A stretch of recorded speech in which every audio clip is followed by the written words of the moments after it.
The Woman in Cabin 10 is a brand new film that you can check out on Netflix right now. It's adapted from a best-selling book, and it follows around a journalist played by Keira Knightley who's invited onto a cruise ship to cover a story about a woman dying of cancer. Though, while she's on the cruise one night, she witnesses somebody falling overboard. But when she reports it, she discovers the unbelievable fact that everybody on board is accounted for. Nobody saw anything. Nobody heard anything, and nobody is missing. This journalist knows what she saw though, and soon she begins getting warnings to stop looking for answers, or else. We've all seen this exact scenario play out time and time again, right?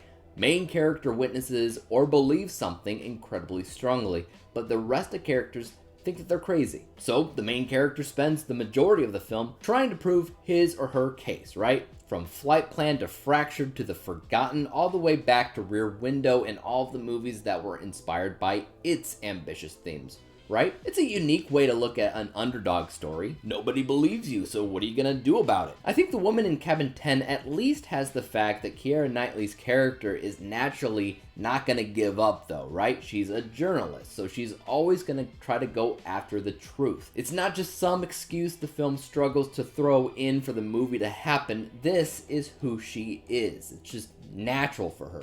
In other films like The Forgotten, for instance, you have parents who will stop at nothing to get their kid back. So you normally have more of an emotional stake, while this felt almost career driven. So as far as motivations are considered, this film definitely has that in the books. I also want to point out that while there are elements that did feel predictable, like the why behind what happens, I didn't understand the how until it was revealed to me. Whenever you can keep things like this a guessing game, that's a pretty good thing.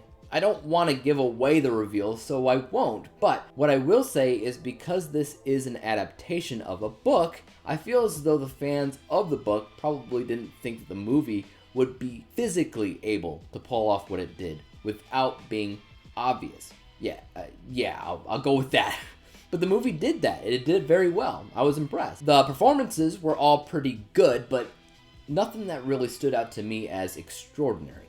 I'm not really sure if Keira Knightley was born to play the role, nor do I really feel that about any other actress. This was a character that I saw as kind of bland. It's a journalist, but beyond being a journalist, I knew next to nothing about her in terms of character development.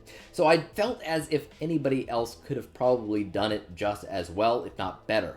I felt the same about, 99% of the rest of the cast, other than maybe the wife who had cancer. She did a pretty good job overall. Some of the cinematography inside the cruise ship is really nice looking when it came down to the lighting on the glass walls and the hallways.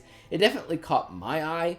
But again, nothing that shouted out revolutionary or game-changing. Most of everything that happens in this movie from beginning to end looks and acts fine and as expected for a run-of-the-mill thriller. As much as I love mystery stories like this where the main character isn't believed, heck, even my brothers and I made a short film where we did just that, I can't help but admit that a lot of them kind of blend in together. And you need something extra for a movie like this to stand out on its own. Can't just have a cruise ship and call it a day. You need deep character development, and this film was significantly lacking in that department. The mystery itself was fine, I will say that, it was fine, and they did a good job keeping certain things under wraps, but I wanted more.